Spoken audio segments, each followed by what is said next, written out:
Good morning, good afternoon, good evening, wherever you are. Um, my name is Hussam Abou-Al-Shaar. I'm a seventh year neurosurgery resident at the University of Pittsburgh Medical Center.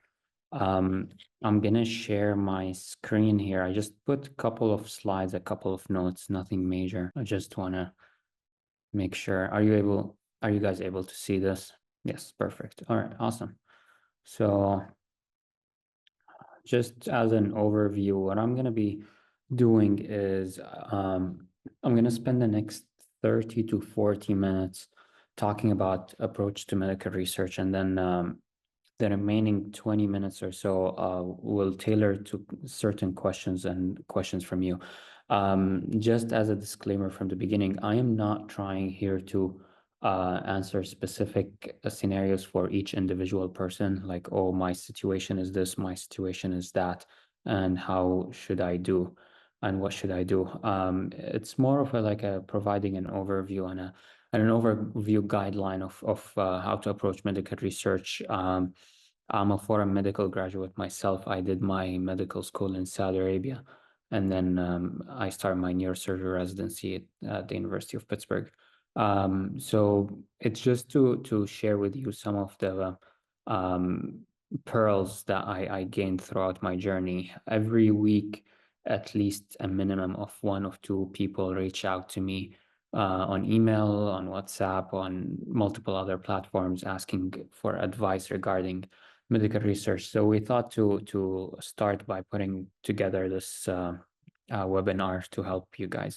So starting with the basics, as I mentioned to you, I only have like 3 slides and just made them quickly just as a points to be able to talk. So you just want to understand what are the types of research in general, and what can you get yourself involved, and what is kind of the timeline that you're pursuing. And then I'll talk about the approach to the research. So when we talk about research, there are mainly two broad categories that we talk about. It's a clinical research and basic science. And what do I mean by clinical research and basic science? So clinical research is usually research that has to do with patients' information and patients' data.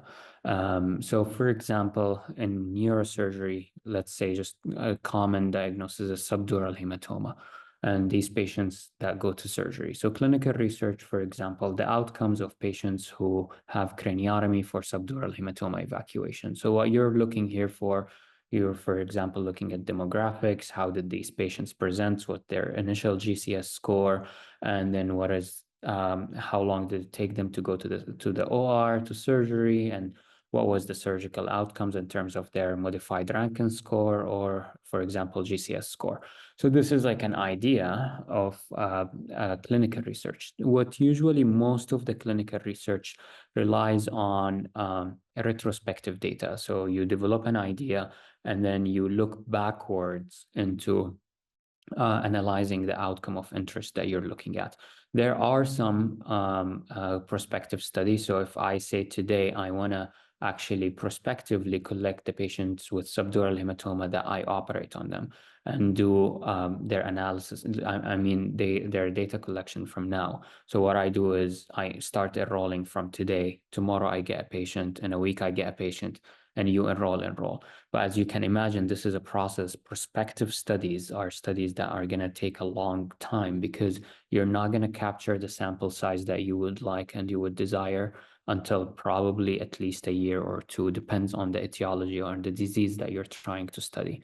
So most of the studies that we start with as med students, as residents, are usually retrospective studies, and most of the literature is based on retrospective studies. But there are, as I mentioned, prospective studies, and there are also clinical trials and all of these. These are really beyond the scope of this presentation. These are way more advanced, and these are very longitudinal effect. Here we're talking about how to get something relatively quickly and also of value. In the umbrella of clinical research only falls the case reports. So usually case reports are the thing to start with when you are trying to learn research and troubleshoot research, because it's a very easy task. It takes into consideration one patient example and one patient scenario. So for example, you're describing a novel side effect or a complication of a medication. So you're describing that case. The problem with case reports now is the target audience and journals have become significantly limited, and most journals, at least some of the reputable one, they have made limitations where they would not accept case reports, and they have made subspecialty, like sub journals to them, where you can publish the case report for fees. So they're still accepted, but it's usually more and more limited. But it's a good way to start with, and this is actually what I started with when I started my research journey, because it's easier to grasp. And I'll talk about more about certain things with each of these kind of studies.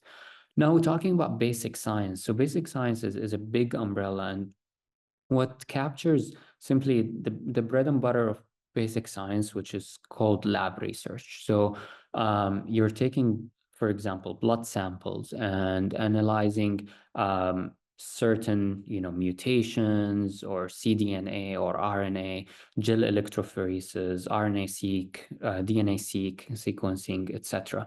And as you can imagine, this is twofold. It requires, number one, a skill set that you need to develop, where you're going to be able to perform such tasks like gel electrophoresis and DNA and RNA sequencing, or it requires also dedicated time.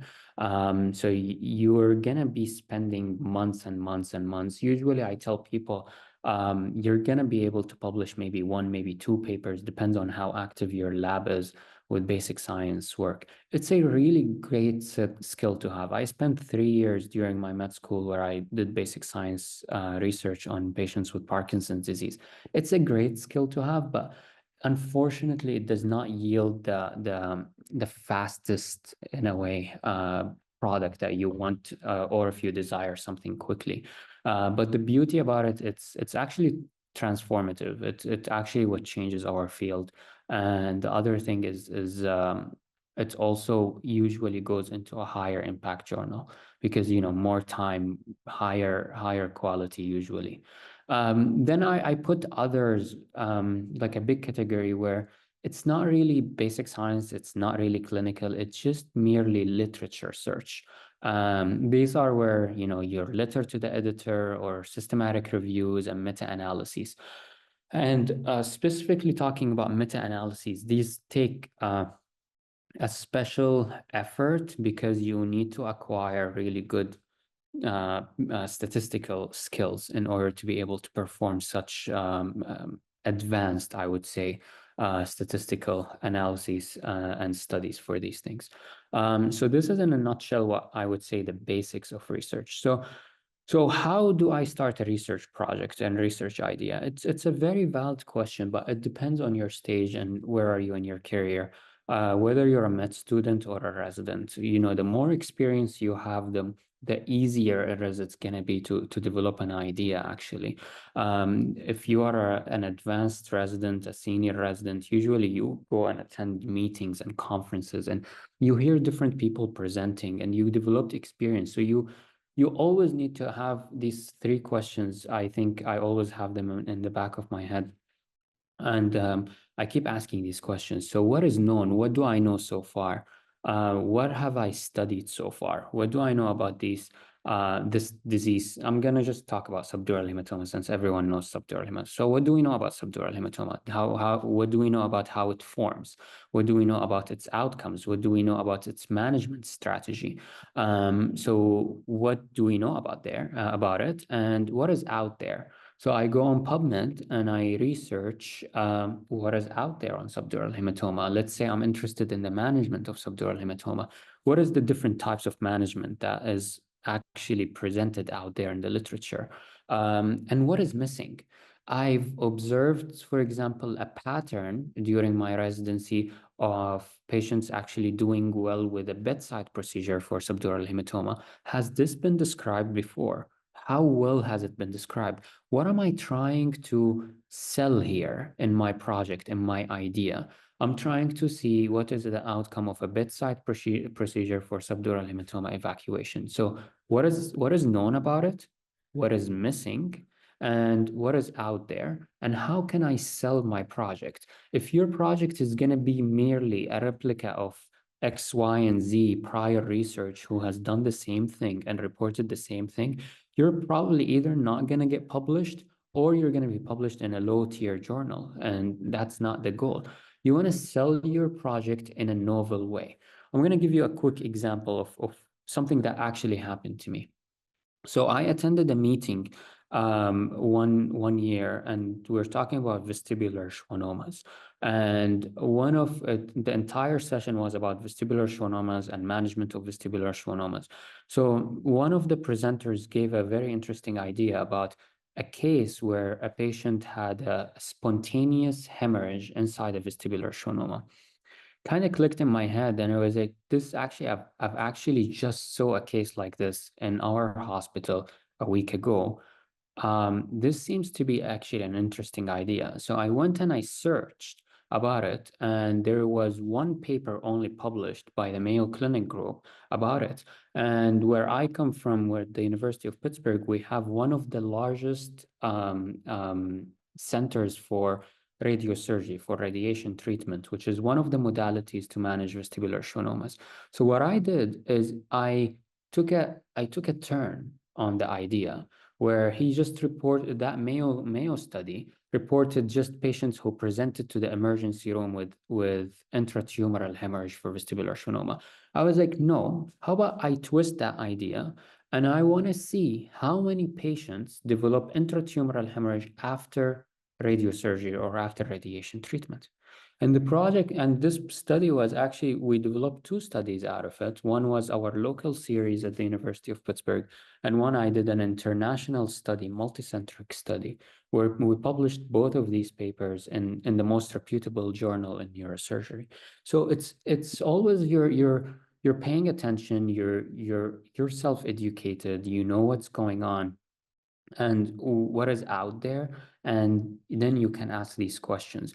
And as I mentioned so far, this is usually for, I'm talking about someone who's maybe mid to advanced in their residency, and someone with at least some basic background and research as well. So it's always, these questions need to be in the back of your head. If you are at the start of your journey, I'm not going to lie to you, when I started my research journey, I had no idea what questions to ask. So that's why you have mentors, and I'm going to touch base on that in a second, and how to approach this. The second question is, you want to say, what are my skill set? What is my skill set? What am I going to be able to do? What am I going to be limited to do? And that's very important. Again, I'm very honest with myself. That's very important to have that. You have to have an insight and see, are you actually very well versed in statistics, and are you able to perform meta-analyses and these things? If you're able to, that's an amazing skill set. Go on it, do it, and publish with these studies. If you think that you're going to be limited with your statistical skills, either take advanced courses. I know that the Match Guy offers for research, for statistics, some of these courses, or work on yourself to advance, or you need to take a different route. You don't think that, statistics is something for you, start working on basic science project, or take a different role in clinical research project, whether it's data collection, writing papers, all of these things. And I will talk about that in a second in terms of the different things in the paper. And I already mentioned and briefly talked about how do you sell your project. So you want to sell your project, what is out there? And am I going to be just replicating? I published myself a lot of these case reports where, what is the first case report that was published out there, and how this is the 30th case report. What are you adding to the literature? You're really not adding much out there. So it's all about what is out there that I can sell more. And the other thing is, what does the reviewer want to see? So if I was gonna write a paper, am I gonna write a paper that is gonna say this is the 30th or this is the 40th paper that is presented. You do not want to do that. So you just want to focus on what is the novel thing that is there in your paper, and how you can present it in a way that the reviewer gets convinced that, okay, this is something new, this is a twist, this is something novel, I'm interested in seeing this paper. So when along the lines, when you're asking yourself these questions and you did your literature search and you educated yourself about the topic, you're kind of reading also between the lines of what is going to be my target journal. You're going to also, again, I'm going to say that multiple times again, you're going to need to be realistic with yourself and honest to yourself. You don't tell me my first project, it's novel, it's great, I'm gonna publish it in the New England Journal of Medicine, it's amazing. The New England Journal of Medicine takes clinical trials and that's it. Like, it's a very, very high-end journal. So you need to be realistic with yourself. What is a similar project of a similar caliber to the idea that you developed or your mentor helped you develop? Where was it published? And what is the impact factor of this? I don't know if you guys are familiar with the idea of the impact factor, but the impact factor is simply the way that journals are graded, and the higher the impact factor, the more reputable the journal is. And usually a lot of journals can or cannot be indexed on PubMed. So it's not a measure if you're not indexed on PubMed that you're not reputable. But the impact factor is what matters. But I would say most reputable journals are in fact have a high impact factor. The other thing that is important in the impact factor to realize is also the more specific the field is, or the narrower, the smaller the field is, the smaller the impact factor is going to be. So for example, in neurosurgery, you would not have any journal with an impact factor higher than 8. Like that's it. While in medicine, it's very common to have 30, 40. I think the New England Journal of Medicine is 60. So like you have journals that are like very, very, very high impact factor. And why is this important? Because it's very important for you also to be cited in the future. When you get cited, you get recognition, you get invited as a reviewer. And the more that you publish in such reputable journals, the more people are going to be trusting first your science, what you're putting out there, and they're also going to be hopefully in the future inviting you to review papers, et cetera, et cetera. Now, just taking it back to what I discussed in a second ago. So you are completely new to the research and you do not have any ideas, which is how I started and how most people started. What do you need to do? So again, it depends where you are at your career. Are you a medical student or are you in residency right now? And it also depends where. So if you're in med school, if you have an area of interest, that is great. And what you need to do is all of your professors in med school that are teaching this area of interest, whether let's say endocrinology or pediatrics or what have you, you just want to do your homework. So you go on Google Scholar, you go on PubMed, and you search your mentor, and you search that person. And be realistic again. If you are living, I was living in Saudi Arabia, correct? It's not like the US. They're not going to be publishing a paper every month. It would be amazing if they publish 2 to 3 papers a year, correct? So you have to be realistic to see, is this person active or not? That's number one. On PubMed, when did they last publish? Like a lot of people, they published during residency and fellowship and they stopped. So if you have a mentor that is like, let's say 60 years old and their last paper was in 2000, then I don't think that mentor is interested in research anymore. But if you have a person who, is 60 years old and every year puts 2, 3, maybe 5 that's top papers, then that's great. That's amazing. Then this is a person that I probably should go and knock on their door and seek mentorship and seek advice and help for research. And it's not going to be an easy process. It's just imagine it yourself. If someone comes to you right now, if you're an MS4 or in your last year of medical school, and someone tells you right now, explain to me something that you learned in your first year. It's kind of hard process to do. If you love teaching, you're gonna do it. There are some people that you're gonna reach out to that are gonna be kind of not very helpful and not interested in collaborating with med students, because to be honest with you, you have to remember, until you master the research or become a little bit good, you're going to slow them down, which happened to me, happened to most people. So you need to be taking initiative, and that's what I'm going to talk about in the next slide. And you need also to pay your dues, like be patient, be persistent, not annoying, and seek advice, and read, keep reading. The better people tell me, like, how did you publish 220 papers? How did you write 3 books? How did you write 30 chapters? It's like, it's not rocket science. English is not my first language. English is my second language. And it's just all about reading. The more you read the medical literature, the better writer you're going to become.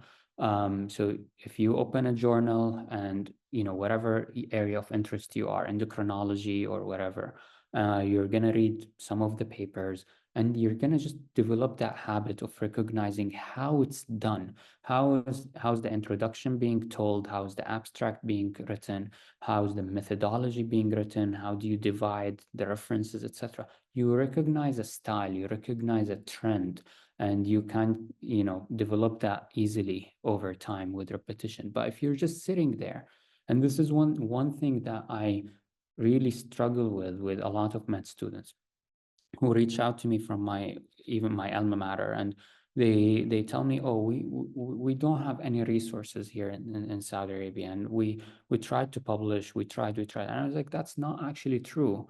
When I was here, before I applied to residency, I published 46 papers. So it's possible. It just need to be persistent. A lot of people tell me, I don't have resources, my professors do not publish. I don't buy it, because you really, if I go to someone and I tell them, I'm going to be providing you free labor right now, where I'm going to come and dig the data for your patients, I'm going to analyze your data, I'm going to write your data up, and you're the senior author because you manage these patients and I'm the first author, I don't think anyone will say no.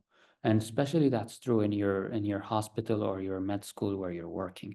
But in the beginning, if you do not have an experience, if you do not have knowledge about research, this is going to be a little bit of a lengthy process, and it requires repetition, and your mentor really needs to be patient. So that's why, because of a lot of people kind of ruined it for people before them because they just give up, some mentors do not want to take the initiative or on taking medical students on.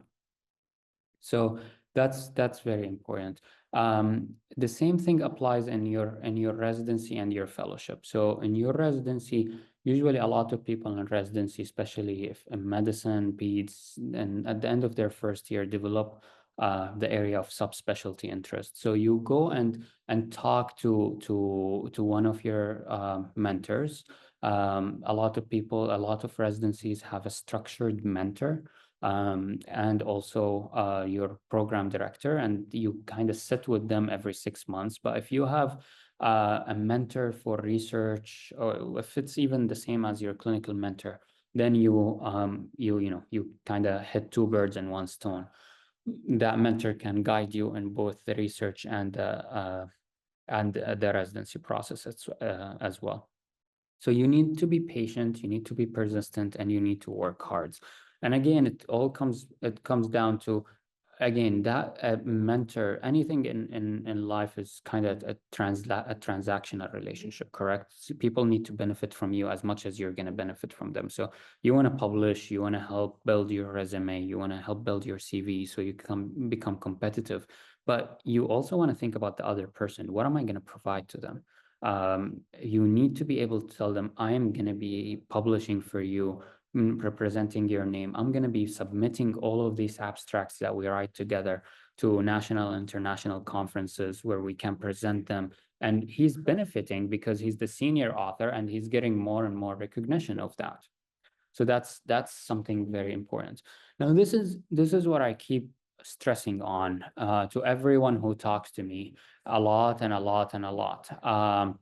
So when someone takes a chance on you and starts giving you the project, whether it's a clinical you want or basic science, and then they give you their patient data, or it's a case report that you're starting with, you need to do a really good job, and you need to educate yourself, as I mentioned, by reading and reading and reading and reading. And if there's someone more senior to you who is going to be helpful to you in guiding you during the process, that would be great.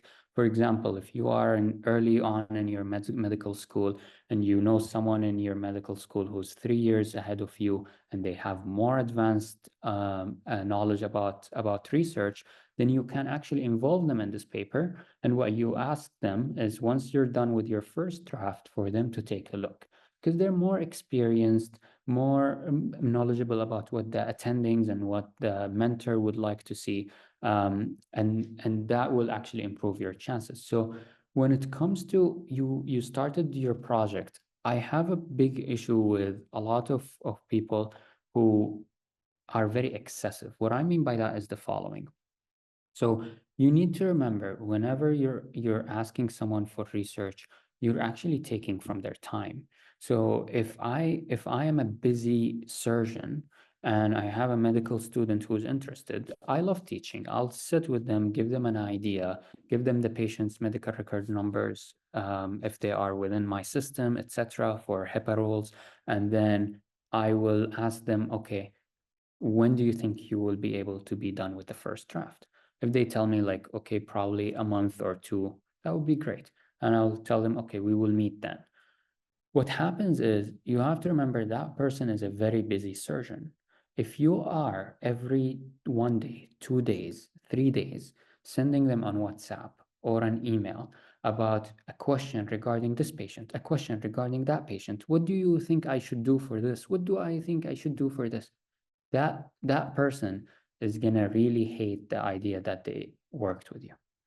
And I'm telling you that from experience. What you need to do is you group questions together. It does not mean you do not get to ask questions. You have to ask questions, because this is the integrity of research.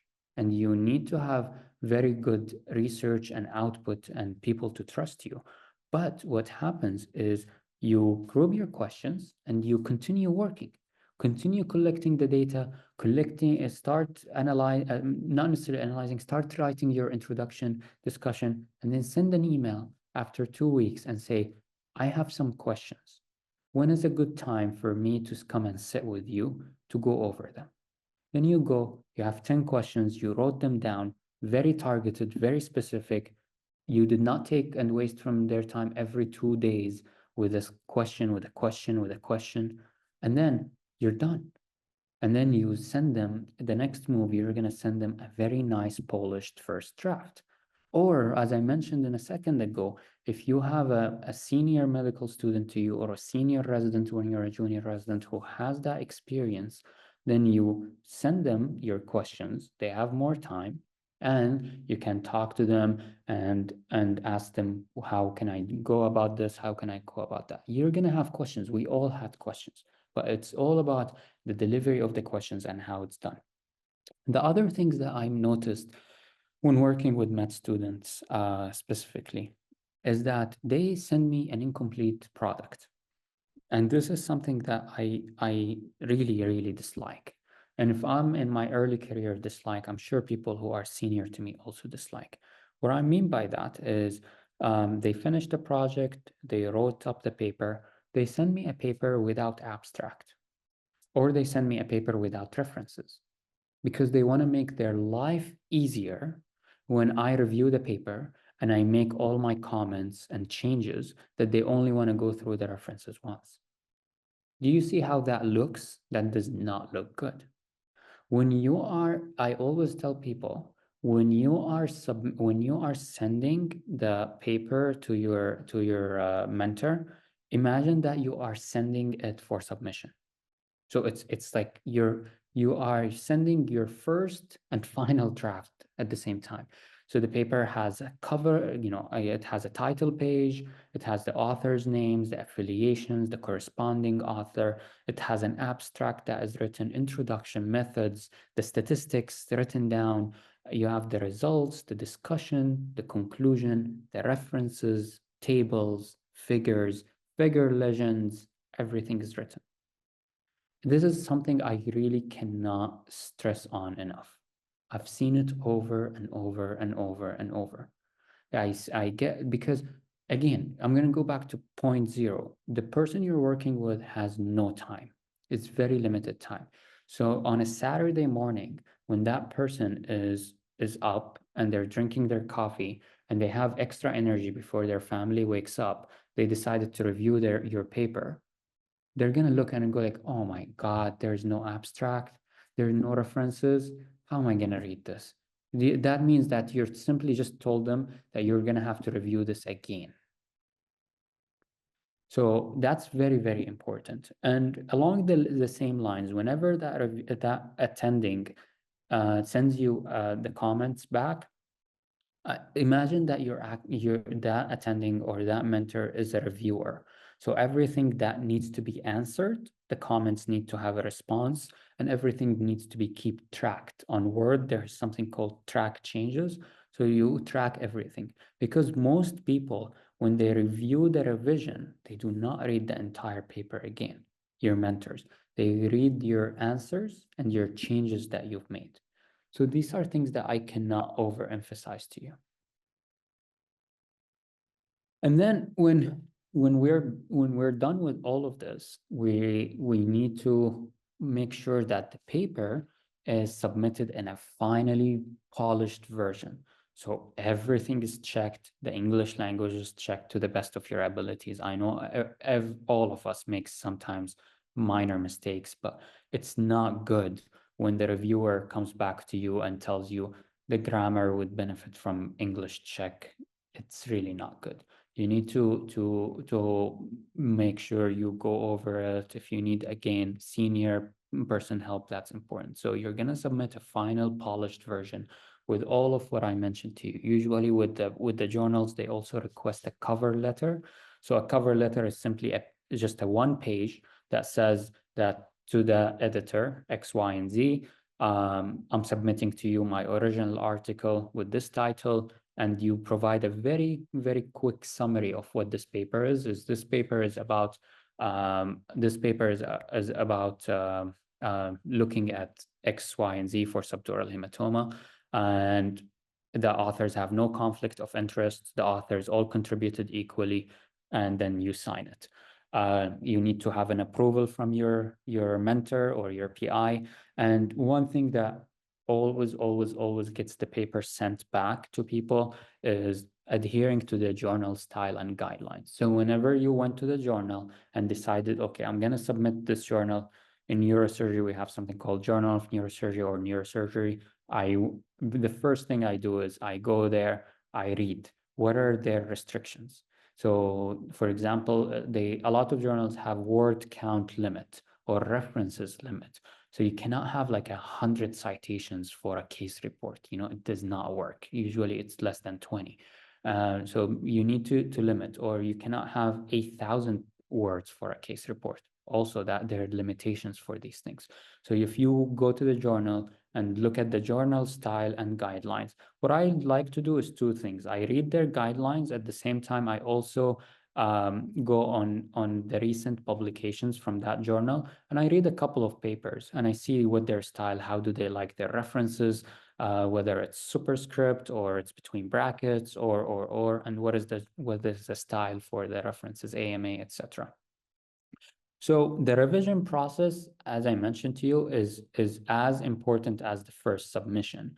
Everything needs to be tracked. Everything needs to be responded to in a very appropriate way. So what I mean by the etiquette of responses, okay, a lot of reviewers you will see throughout your journey is they make sometimes unnecessary comments or comments without relevance. You cannot say to the reviewer, well, this comment is irrelevant and I decide not to respond to it. That cannot happen. That's not the etiquette of responses. So what you can say is that thank you for your response. We have looked into this and found it beyond the scope of our paper. We will make sure to include it in our future projects. Something along the lines of etiquettes of responses. So everything needs to be responded. So usually what happens is when you get the reviewer's comments, let's go to our example of outcomes of subdural hematoma after craniotomy. The first reviewer is going to say, how did you measure the outcomes? Okay. The response is going to be, that's my response. Thank you for this important comment. We measured the outcomes using Glasgow Coma scale at post-op day 3. Let's just say, for example, we have made the necessary changes in the results section. And then the next paragraph, you put changes, where was it done, in results, outcomes, and you say, you put between quotation marks what the change that you've done. So that's very important that you're doing that for. Again, the reviewer also is an attending surgeon or physician who's also busy, so they don't have a lot of time. So pretty much this is it. My closing points, I think, and the reason behind all of this is how to get a project started and where to get it started. And I think it's all summarized within what stage of your career are you? And it's all about your own hard work and dedication to publish. I truly believe, and I know people personally who published papers in Syria during the war. They managed to do that. So, and people there also study medical school in Arabic. So it's doable. It's not hard. It's like anything in life. It's not easy also, but it requires hard work, dedication, and motivation. I cannot tell you how many times I sat for like 3 hours next to an attending clinic or next to an attending's office, waiting for them to finish surgery or waiting for them to finish clinic so we can go over a paper. But all of these things pay off. When someone trusts you, when you become an invaluable member of the team, then people will never let go of you. To today, there are people from my medical school, from my mentors early on, that keep reaching out to me to help them with research, and if I have the bandwidth to take on a project and write it for them, or. Once you become an invaluable member, then you will really feel the difference. And if you tell me, listen, I love, for example, I love neurosurgery, and that's what I pursued, but neurosurgery research, where in my medical school, was very, very limited. There was not much research in neurosurgery going on. It was merely case reports and nothing much. I went out of that bubble. I was like, okay, so as a medical student, if I do anything in neuroscience, is going to help me. So I went and started doing neuroscience research. I did the lab research. I did neurology research. I published a lot in neurology. And that is not a negative mark. Yes, if you are able to publish within your area of interest, that's great, but it's not a negative mark. The first 2, 3 papers, even to be completely irrelevant. If you look at my first few papers, I have papers in general surgery. I have one paper in obstetric gynecology because I helped a colleague. But it's just the skills that you want to develop in the beginning. And when it comes, we have another session that I did for the match guy before, where we talked about the advantages of research for your journey, because the research opens so many doors for you. If you are able to do research in your medical school before you start your residency, then you can actually, if you are very good at research, and that happened to me, that happened to Malky, that happened to many people, you will get paid position to start with when you start doing your postdoc research fellowship. And that shortens the time for you, to apply to residency. Because if you look at the NRMP data for your desired specialty, you will see how many publications they want, how many abstracts, how many.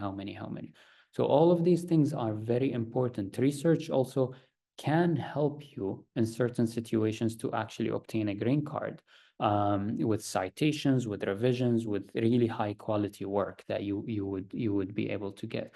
So it's a gateway to help you to navigate to residency, which we talked about extensively before, but that's beyond the scope of this talk. But how to start a research project, I will summarize it in it's you.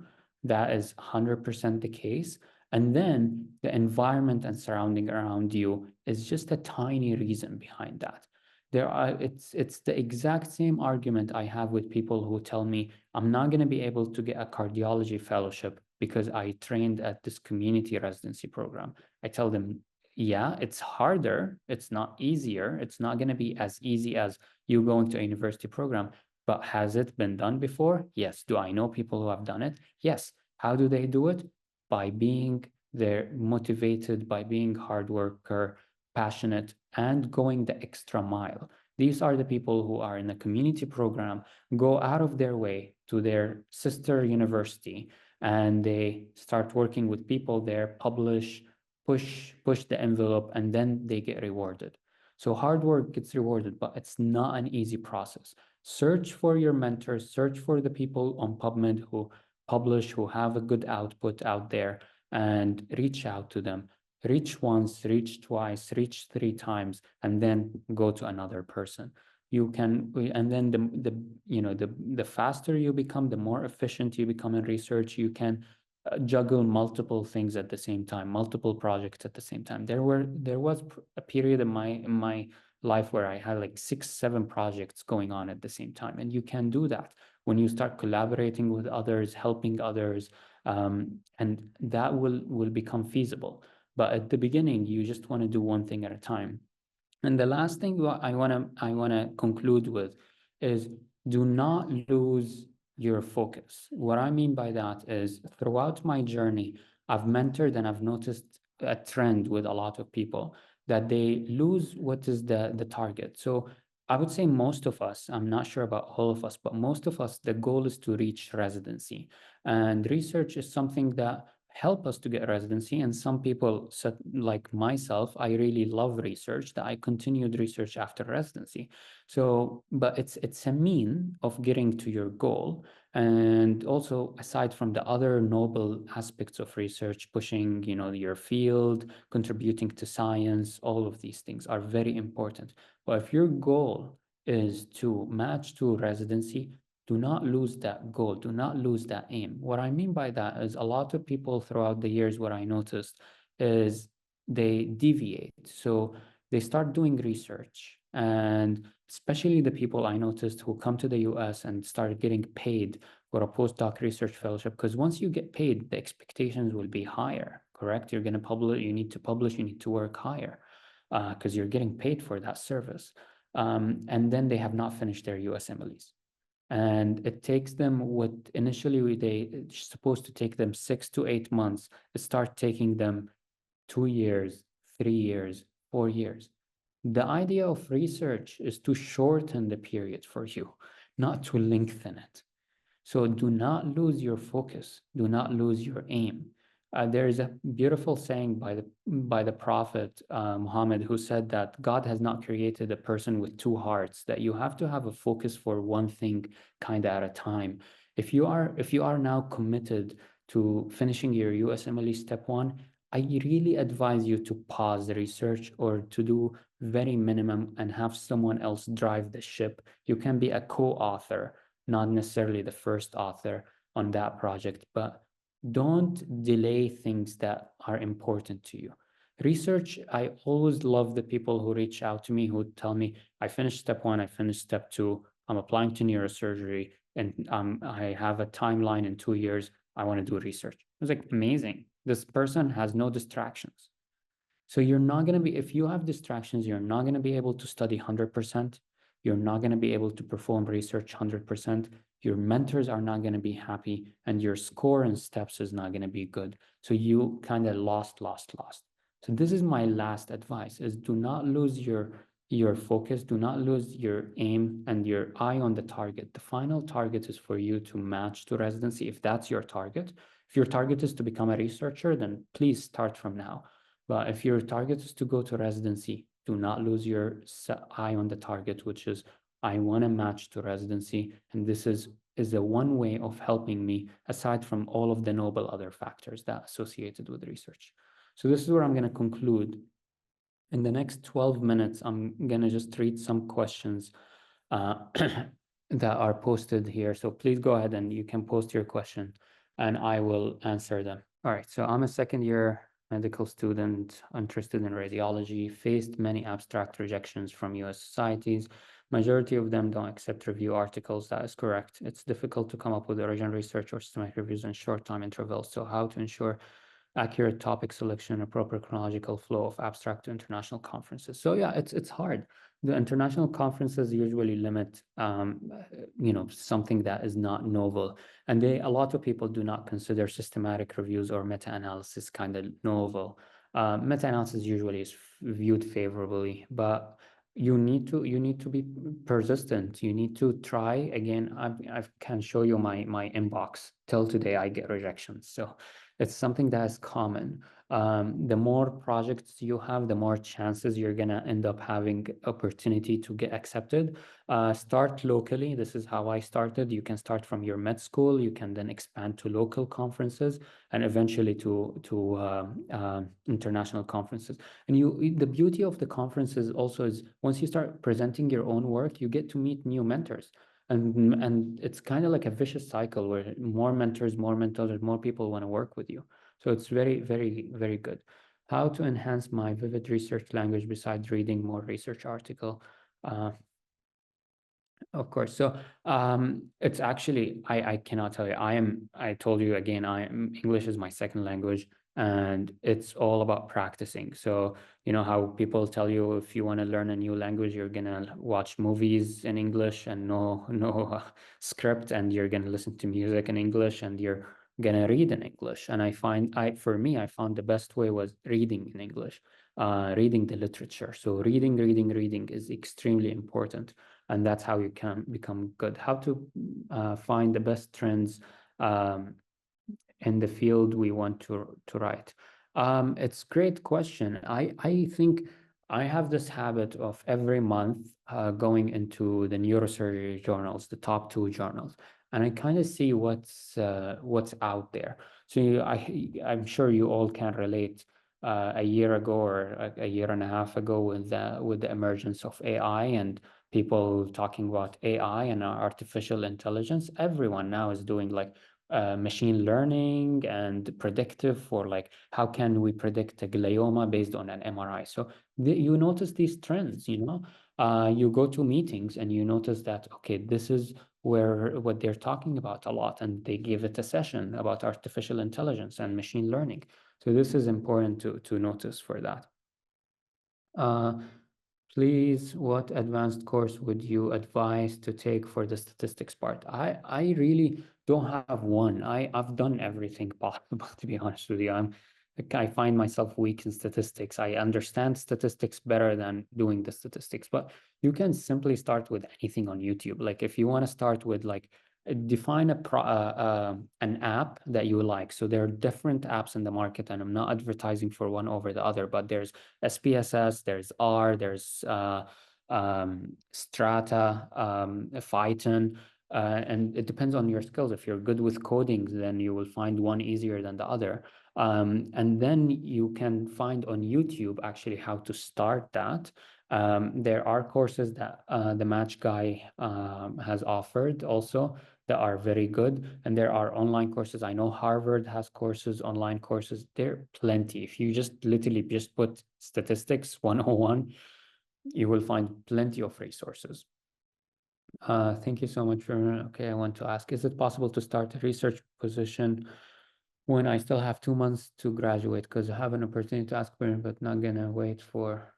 Yeah, you can ask for a research position, but I don't believe in this remote research position. This is something we discussed in the other session, in the other webinar, where we talked about people trying to, it's always win, win, win, win, win. It does not work like this in life. You have to make sacrifices. So I left my country and I went to the US to start research, and then I started neurosurgery residency.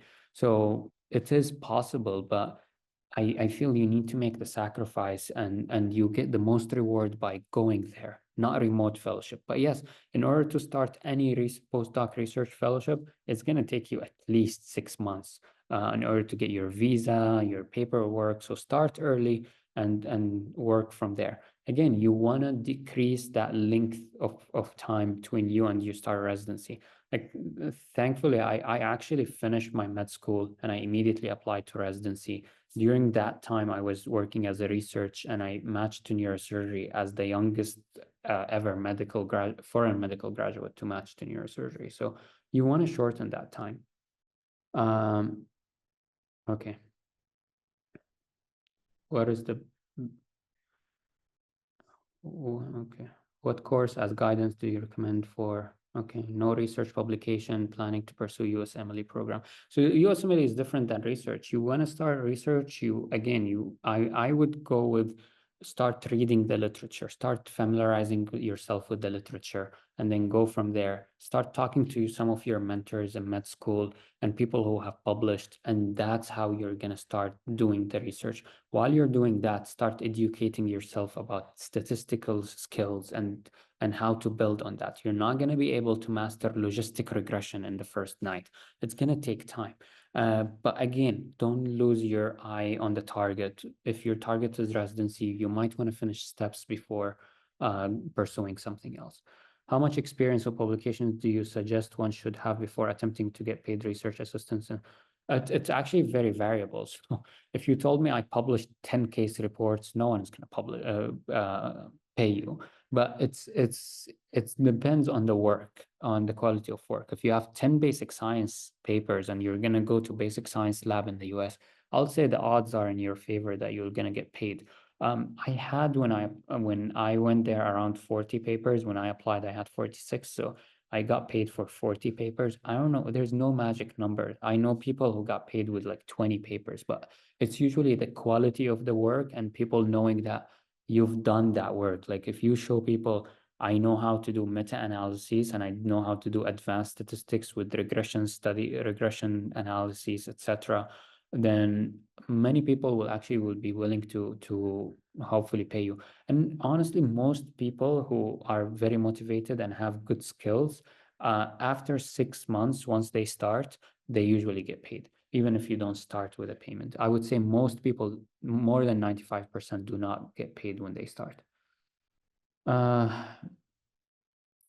okay, how do you begin the journey learning research if you have zero experience or knowledge? What area you start learning? I would start reading. I would start reading the language of research. How is research presented? And again, remember the basics. There is a different language that is used for clinical research than basic science research. So define your area of interest and then go with it. I would advise you, it's easier to learn the clinical language first. Uh, I'm actually on vacation right now, so I'm trying not to revise anyone's research outline. But I'm happy to help you one-on-one later. Okay, I appreciate. Okay, how to enhance my opportunity to obtain neurosurgical postdoc research at prestigious institution, minimum number of publication and total, and specialty first author according to it doesn't matter good or bad reputation program. All what matters is that you want to reach out. So once you decide that you want to come to the US and pursue postdoc, you're gonna have to send emails to numerous people. I've sent 300 emails, I remember, and I got a response from 40, and eventually it ended up being 5 people that I was gonna pursue. So just being persistent and sending emails when you decide. You have to have a good CV. When you are asking people, I never asked for money when I started, but when you ask people for like, or expect money or etc., you have to offer something. Again, it's a transactional relation, two-way relationship. People need to benefit from you the same way you're going to benefit from them. How did you do relevant US research while you were still in medical school and getting into US residency? I don't know what do you mean by US relevant research? Any research that you publish in reputable journal is considered research. So there's nothing called US reputable research.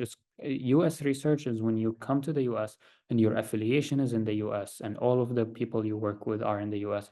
That is a US based research, but it's not called US research. Can you please give some pieces of advice on how to get research position while in conferences? Again, the conferences is a way of talking to people. So introduce yourself, talk to people, and grab their email. Then tell them I'm going to follow up with an email with you, and then send them your CV, a couple lines about yourself, and then tell them that you are interested in collaborating with them if they have any opportunities you would love to help. But you have to remember, like I get these emails every single day. And really, I can show you my inbox. It's every single week. I have at least 2 emails. I cannot share patients' data with anyone. This is HIPAA regulation, HIPAA rules. There are a lot of places that cannot share patients' data. So you cannot do that. And so don't take it personally if someone tells you, I'm sorry, I cannot do that. The way to go around this is you tell them, can I come and spend a summer with you, especially if they're in like a hospital next to your hospital. I worked with one of my mentors who was in the medical school near our medical school. I just simply went and I told him, hey, can you register me as an observer with you and a research assistant? And he helped me do that. And I just start writing papers for him. Could you suggest a strategy for preparing educational exhibit abstract? It's if I'm not mistaken, you're talking about how to prepare like a presentation or an or a poster. Again, if you go online, you will see a lot of things that how people have done it, and you're only trying to replicate it. And the presentations are always restricted within the time period that they give you to present. So if it's 5 minutes, you're not going to have 50 slides, you know? So it's very, very different. Final year med school after, okay, confident about how to shape my research career. Thank you. Okay. Is it possible for dedicated international undergraduate students to approach respectable surgeons? Okay. As I mentioned just a second ago, I cannot share patients' data with anyone. That's beyond restricted, and I respect these laws and ethical laws, so I cannot breach any of them. Is being a co-author and research for residency for it's good to have a co-author paper. It's good to have first author paper. If you have variation, the thing that is viewed the most, I would say the top is first author, high, reputable journal. And then it's going to be co-author, reputable journal, and then first author, okay journal, and then so on and so forth. IMG recently just completed step 2. What would you recommend research assistant? It doesn't, call it whatever you want, research position, research assistant, research fellowship, research residency. You don't care about the title. What I care about is the outcome and the output. People all care about outcomes. You can call it, I really don't care what you call it whatever you want. What's important is the output. And if you're able to convert ideas to manuscripts to papers, there's a very nice study that was published in one of the neurosurgery journals years ago that looked at medical students, how they put on their ERAST application, submitted work, submitted work, submitted work, submitted work. And 2 years later, what is the percentage of that work that was submitted, transformed into actual eventual publications in journal? And they found that it's less than 50%. So people really do not care about ideas as much as I care about the outcome. I get so many calls from people and say, yeah, I'm currently working on 12 projects. I'm like, good for you. How many papers do you have published? 1. Like, okay, there's something problem here. Let's focus on publishing rather than just working million projects without an output. And this is the last question I'll end with. How many publications is a good outcome? So it depends, again, on the basics. Are you on basic science or are you in clinical research? Are you fully dedicated to research, like you're on a postdoc research fellowship, or are you enduring medical school? So all of these are different. I would say, like, for example, in a postdoc research fellowship that is clinical, that is looking at clinical studies, you need to target between 5 to 8 papers. If you're in basic science, completely dedicated to the lab, you are targeting probably 2 to 3 papers. If you're a medical school, it would be great if you can publish 2, 3, 4 papers. It depends on you and what kind of projects, what kind of papers are you working on. So I'll conclude here. I hope this was helpful and useful to you guys, and all the best. Please don't hesitate to reach out to the Match Guy with any questions or any information, anything that we could help and improve on. And all the best to you guys.